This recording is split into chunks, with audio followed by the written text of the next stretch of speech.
Dans cette vidéo, je vais vous expliquer la stratégie pour trader les mêmes coins que vous devez absolument utiliser en 2025. On va analyser ensemble ma session de trading d'hier où j'ai réalisé pratiquement 10 Solana. On va voir ensemble mes trades gagnants, mes trades perdants, pour voir tout simplement aussi ce qu'il faut pas faire, parce que je suis pas parfait, je fais aussi des erreurs. Le but pour vous, ça va être justement de pas faire ces erreurs-là et de répliquer cette stratégie à la lettre pour tout simplement faire des bons profits. Avant que la vidéo commence, si vous n'êtes pas inscrit sur Nova, c'est vraiment le meilleur bot pour trader les mêmes coins en 2025. Vous pouvez trouver mon lien en description, ce sera le premier lien. Et surtout, je vous conseille vivement de vous inscrire dès maintenant et de l'utiliser parce que Nova prépare quelque chose de gros qui va arriver très bientôt. Je peux pas vous en dire plus, mais ça risque d'être super intéressant pour chacun d'entre vous. N'oubliez pas non plus de vous abonner à ma chaîne YouTube pour louper aucune des prochaines vidéos. Et puis vous pourrez aussi trouver mon Twitter en description si vous voulez me lâcher un follow. Aussi, évidemment, si vous n'êtes pas inscrit sur Bullix, je vous laisse trouver le lien en description, c'est pareil. Si vous savez pas comment vous inscrire, comment envoyer du Solana sur Bullix, etc., vous pouvez regarder mes anciennes vidéos, j'explique tout dedans. Et comme ça, on perd pas de temps et on passe directement à la suite. La première chose, si vous commencez à trader les mêmes coins, je le dis souvent, mais il vous faut absolument respecter 3 critères. Le premier critère, c'est quand vous achetez un token, il faut qu'il soit dans la méta. Qu'est-ce que c'est que la méta? C'est tout simplement la tendance du marché. Par exemple, hier, il y avait une méta chinoise, donc tous les tokens qui avaient un rapport avec quelque chose de chinois, en général, ils marchaient bien. Et c'est très important de respecter ça parce que c'est là où il va y avoir du volume. Si vous achetez un token qui n'a rien à voir avec la méta, en général, il va y avoir beaucoup moins de volume et vous aurez beaucoup moins de chances que le token pump. Donc ça, c'est très important à respecter. Et comment voir quelle est la méta? Vous regardez tout simplement dans les coins qui ont gradué, donc qui ont migré sur Raydium. Vous regardez un petit peu s'il y a des coins qui ont le même, on va dire le même sujet, le même thème. Et si vous voyez qu'il y a plein de tokens dans les new creation qui sortent à ce sujet-là ou autour de ce sujet-là, en général, c'est que c'est la méta actuelle. Ensuite, la deuxième chose que vous voulez absolument respecter, c'est du volume. Quand vous allez sur un token, par exemple celui-ci, vous voulez qu'il y ait du volume. Vous voulez que les transactions ici, elles défilent très rapidement et que les bougies avancent très rapidement. Il faut au minimum 2-3 trades par bougie. Vous voulez que ça bouge. Sinon, c'est un mauvais signe. Je ne vous conseille pas d'acheter des tokens qui n'ont pas de volume, tout simplement. Et la troisième chose la plus importante à respecter, c'est tout simplement votre point d'entrée. Plus votre point d'entrée va être early, plus vous allez entrer tôt sur un token et moins vous allez prendre de risques. Moi, je conseille d'entrer en général entre maximum 15-20 000 de market cap. Sinon, ça commence à être beaucoup plus risqué pour votre capital. Aussi, quelque chose de super important, même je dirais d'indispensable tout simplement, c'est un Twitter tracker. C'est-à-dire un bot qui va vous permettre de traquer tous les tweets en temps réel des personnalités influentes sur Twitter. Tout simplement parce que si par exemple Elon Musk tweet, il va y avoir un token qui va être créé, même beaucoup de tokens qui vont être créés instantanément, et ce genre de tokens vont aller très haut. Et il faut suivre l'actualité, il faut suivre tout le temps ce qui se passe, parce que souvent il y a des tokens qui sont créés en rapport avec des tweets de personnalités connues. Donc toujours avoir ce Twitter tracker sur le côté quand vous tradez. Alors moi je suis dans Potion, donc c'est un groupe de traders américains qui coûte 150 € par mois, mais je vais vous mettre en description un groupe Discord avec cet outil-là gratuitement, comme ça vous pourriez accéder gratuitement. Et la dernière chose, c'est tout simplement d'avoir un Twitter tracker. Moi pareil, j'utilise Suite Potion, mais vous pouvez tout simplement utiliser Suite Bullix, il est très bien aussi. Sur Bullix Neo, vous pouvez aller dans Wallet Tracker, et là vous pouvez ajouter tous les wallets que vous voulez suivre et avoir les alertes juste ici en bas. Mais c'est super important pour voir tout simplement ce qui se passe et vers où va l'argent tout simplement. Ok, donc pour revenir un peu à la stratégie, que je vous explique comment je trade habituellement. Donc j'arrive, je me connecte sur Bullix, je regarde un petit peu l'état du marché, quelle est la méta, quels sont les narratifs qui fonctionnent bien. Et ensuite, soit je mets un filtre, 8000 de market cap, pour tout simplement faire un peu le tri entre tous les coins merdiques et les coins qui ont potentiellement quelque chose à donner. Donc j'alterne entre ce filtre-là ou rien du tout si j'ai envie de sniper des tokens. Donc si j'ai envie de sniper des tokens, j'attends ici. Par exemple, imaginons qu'il y ait la méta chinoise, comme on va le voir juste après. Bah là, je vais attendre qu'il y ait un coin en rapport avec tout ce qui est chinois, on va dire, et un minimum original, et je vais le sniper directement. Et si je vois qu'il n'y a pas grand-chose à sniper, je remets le filtre 8000 de market cap, et là je regarde les coins sur lesquels il y a du volume. Donc par exemple celui-là, je vois qu'il y a du volume, on voit que ça bouge un peu, mais pas tellement. Et en fait, ce que je vais faire, c'est que je vais tout simplement attendre. Donc je veux voir du volume, attendre qu'il y ait un retracement. Donc par exemple, si ce coin-là, par exemple, avait plus de volume et qu'il retracerait, par exemple, sur 8000 ou 9000, et qu'il soit dans la méta, j'achèterai sûrement ici, et ensuite je revendrai soit à x2 en fonction du volume, soit je prendrai 50% à x2 et je laisserai couler. Mais de toute façon, je vais vous montrer tout juste après. Donc voilà comment je trade habituellement la plupart du temps. Je fais du scalping sur les new creation et j'attends une bonne méta. J'ai mon Twitter tracker qui est là, mon wallet tracker qui est sur un autre écran, et c'est comme ça que je suis setup. Ok, donc maintenant on va analyser ma session de trading d'hier où j'ai fait pratiquement 10 Solana. C'était la méta chinoise comme je vous l'expliquais. Donc directement, on va voir que je vais aller sur les new creation. Donc voilà, là j'ai trouvé un token. en rapport avec la méta chinoise. Donc j'ai attendu un retracement. Le dev a vendu, j'ai acheté pour 1,5 Solana. Mais je savais pas exactement ce que ça voulait dire ces signes-là, donc j'avais pas de grande conviction en ce token-là. On va voir que je vais vendre assez vite. Voilà, donc là j'ai vendu pratiquement pour rien, et en fait on va voir que par la suite le token va pump. Donc je vais reprendre un retracement au niveau des 12 000. Donc là j'ai racheté au niveau des 12 000.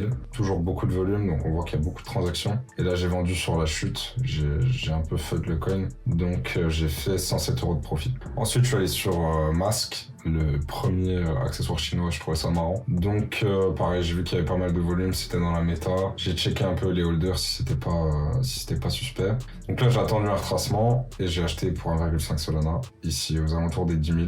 Et là le volume s'est complètement arrêté en fait, donc j'ai vendu directement. Et après ça a chuté, donc j'ai préféré partir, on a pris 25 €, moi les frais, ça fait quoi, 15 € même pas. Mais voilà, je prends aucun risque, c'est-à-dire que si je vois que ça va pas dans mon sens, je vends, j'attends pas à être en perte. Là je suis allé sur Made in China, donc pareil j'ai attendu un retracement, je suis rentré à 10 000 de market cap. Voilà, et là vous voyez je vends directement en fait, bon là par exemple c'est une erreur. J'aurais dû attendre un peu, mais vu qu'il y avait très peu de volume, j'ai préféré vendre parce que à tout moment en fait ça descend et j'ai pas envie de finir au moins 30%.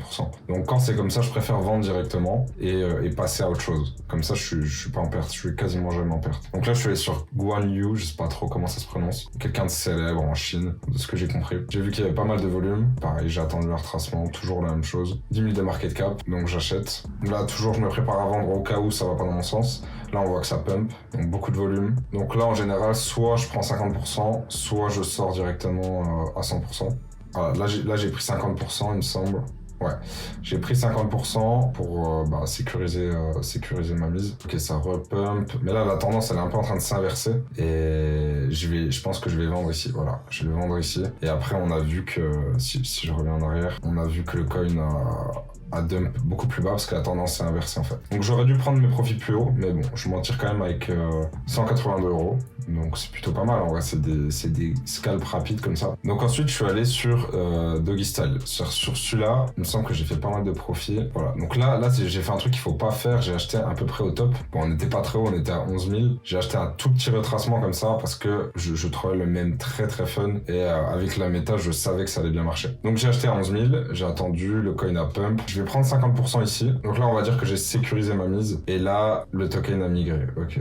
Donc là le token a migré sur Radium, mais j'ai quasiment sécurisé ma mise. Vous voyez que j'ai vendu 253 sur mes 277 investis. Donc là je serai pas en perte dans tous les cas. Le coin a migré. Qu'est-ce qui va se passer? Ça dump un peu. Honnêtement j'avais quand même pas mal de conviction sur ce token là, mais j'ai vendu parce que ça a pas pump directement après avoir migré sur Radium. Donc je me suis dit je vais quand même prendre 50% ici. Là en fait j'ai vendu tout simplement parce que il y avait plus trop de gros acheteurs. Donc j'ai préféré vendre. Après malheureusement le coin va repump. Moi je fais quand même 430 € de profit, mais le coin va repump un petit peu par la suite. Mais j'ai préféré vendre tout simplement et passer à autre chose parce que il y avait pas, voilà, la tendance était pas bonne. Donc ensuite je suis allé sur ce coin, j'ai attendu un retracement. Pareil c'était dans la méta chinoise. J'ai acheté à 15 000, j'avais pas la meilleure entrée honnêtement. Ok, le coin pump un peu. Là logiquement j'aurais attendu, en fait j'attendais je pense les 30K pour vendre 50% et ensuite laisser tourner. Voilà, c'est ce que je vais faire en fait, je vais vendre 50% juste ici. À peine avant les 30K, mais au moins je suis sécurisé.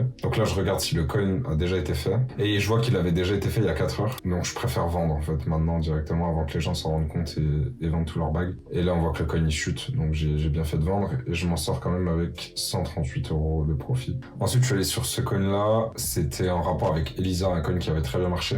Donc qu'est-ce que je vais faire? Je vais attendre de voir s'il y a du volume. Voilà, là j'ai vu qu'il y avait pas mal de volume. J'ai pas acheté ici parce que pour moi il y avait pas encore assez de volume. Voilà, je regarde un petit peu les holders, etc. Et là je vais acheter sur ce retracement. Alors mon ordre part un peu tard. J'ai acheté vers 16 000, ce qui est pas terrible en soi. Et là ce qui se passe c'est que en fait ça va pas vers le haut, ça range. Et quand un token range comme ça, en général c'est pas bon signe. Donc je pense que je vais vendre directement et passer à autre chose. Ouais, c'est ce que j'ai fait. Donc j'ai vendu directement pour rien perdre. J'ai gagné 33 €. On passe à autre chose, c'est pas très grave. De toute façon, quand il y a une méta comme ça, il y a énormément de coins qui sont créés à la seconde. Donc il y a énormément d'opportunités. Si vous n'allez pas sur la bonne, c'est pas grave. Sortez et passez à autre chose directement. Donc là, je suis allé sur ce coin-là, pareil, même méta, retracement après que le dé est vendu. Donc j'ai acheté à pratiquement 7000. Je check les holders à chaque fois. Et là, en fait, j'ai vu qu'il n'y avait pas du tout de volume. Il n'y avait pas assez d'achats dans l'order book. Donc j'ai vendu directement et j'ai dû prendre 43. Ensuite, je suis allé sur Miharu. Alors celui-là, il a très bien marché et malheureusement, j'ai paper hands, c'est-à-dire j'ai vendu trop tôt. Donc qu'est-ce qui va se passer? Beaucoup de volume, le coin pump très rapidement. J'ai attendu le retracement, je suis rentré directement. Ah non, même pas, je suis même pas rentré. Voilà. Donc là, ça a bien retracé. Je suis entré à 18 000, meilleur point d'entrée. Donc vous voyez, ça sert à rien des fois de se précipiter. Là, j'ai attendu un peu et j'ai pu trouver un meilleur dip. Donc j'ai acheté à 18 000. Et là, vous voyez, à chaque fois que ça casse la structure, que ça casse la résistance, c'est-à-dire le plus haut point du token, ça pump en général. Donc là, il y a eu cassure, ça a pump et j'ai vendu directement, j'ai pris 213 €. Après, j'avais pas énormément d'espoir en ce token puisque tout simplement, il s'appelait la première baleine chinoise alors que c'était un dauphin. Donc déjà, ça n'avait aucun sens. Donc je m'apprêtais à vendre très rapidement et malheureusement, le token après a pump à plusieurs centaines de milliers de market cap. Bon, j'étais un peu dégoûté, mais c'est pas grave, ça fait partie du jeu. Donc là, ça retrace, mais vous voyez qu'il n'y a pas un plus bas que le bas précédent. Voilà, ça s'arrête au-dessus du bas précédent, donc c'est toujours en tendance haussière. Et là, qu'est-ce que j'ai fait? J'ai dû revendre 50%. Voilà, et là, malheureusement, le coin a dump et il a cassé justement le support. Donc j'ai préféré vendre le reste et j'ai fait quand même 1,53, soit presque 300 € sur ce trade-là. Ensuite, je suis allé sur Rednote Mascot, il me semble. Donc tout ce qui est mascot, etc., en général, ça marche bien. Par contre, là, j'ai fait une erreur, c'est que j'ai vraiment acheté le top. Donc même si on était à 12 000, j'avais pas de point d'entrée. J'aimais pas en plus le graphe, je sais pas pourquoi j'ai acheté, mais il y avait quand même pas mal de volume, donc ça a pump au-dessus de mon ordre. Donc là, j'ai pris 50%.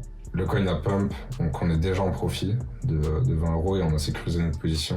Voilà, et là j'ai tout vendu en fait parce qu'il n'y a pas eu un plus haut que le précédent. Ça s'est arrêté et je voyais qu'il y avait beaucoup plus de vendeurs que d'acheteurs. Donc j'ai préféré tout vendre. On a quand même 300 € de profit sur celui-là. Donc là on est pratiquement à 15 Solana. Ensuite j'ai manqué, alors celui-là c'était Rednote 4 Tax. Alors ça c'est un coin qui est allé à plusieurs millions il me semble. Et je l'ai manqué malheureusement, donc j'ai acheté après qu'il est migré sur Helium. Dès qu'il est sorti en fait parce que je savais qu'il allait y avoir énormément de hype autour de ce coin, de par les holders, de par le volume, etc. Et puis pas mal de wallets aussi que je suis qui sont rentrés dedans. Donc j'ai sécurisé 50% à x2, comme ça j'ai plus de risque, en fait j'ai éliminé le risque. Et là j'attendais un peu de voir comment le token allait réagir. Bon là il range, donc quand ça range comme ça en général c'est pas très bon signe. Voilà. Là le dev a vendu et malheureusement j'ai vendu au même moment. Je sais pas pourquoi, j'avais pas vu en fait, je pense que le dev avait vendu. Mais c'est une grosse erreur que j'ai fait parce que déjà en général quand le dev vend ça pump. Et puis vous voyez, hein, donc là il est monté à 280 et après il est monté bien plus haut. Voilà, donc ensuite le coin a pump.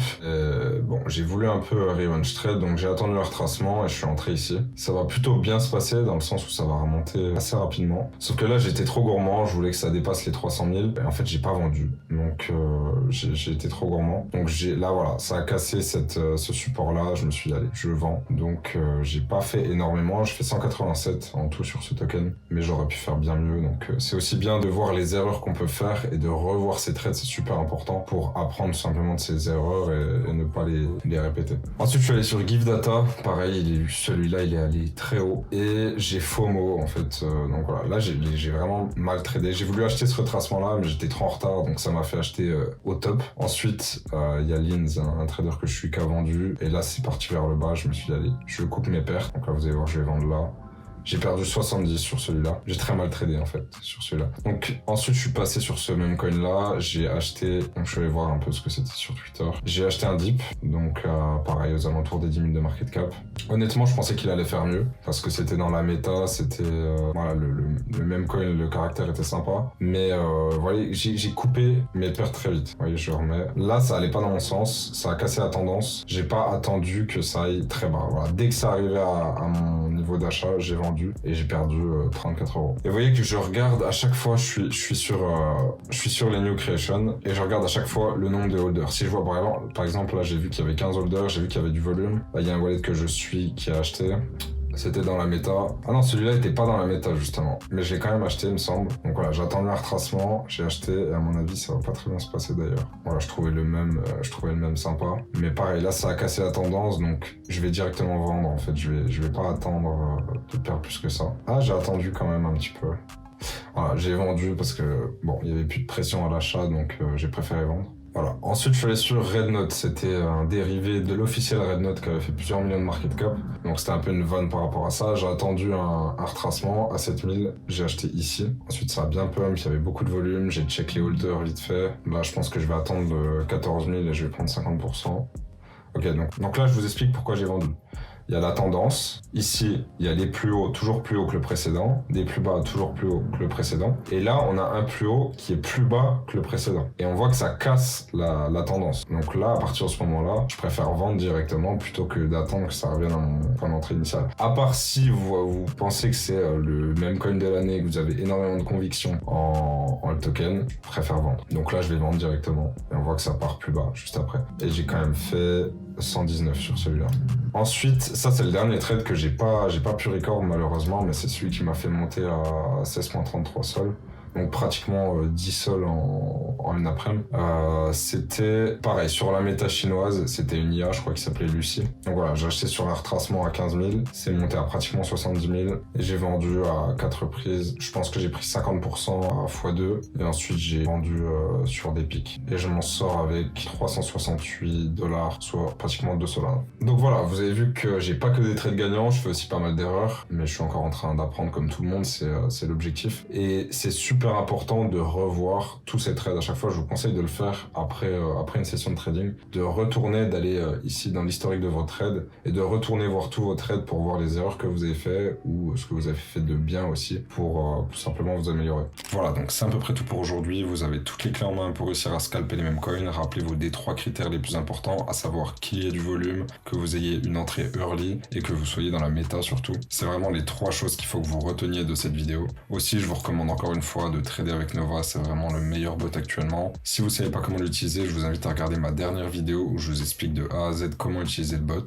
N'oubliez pas de vous abonner à ma chaîne et à mon Twitter, ça ferait super plaisir. Et sur ce, je vous dis prenez soin de vous et on se voit sur la prochaine vidéo.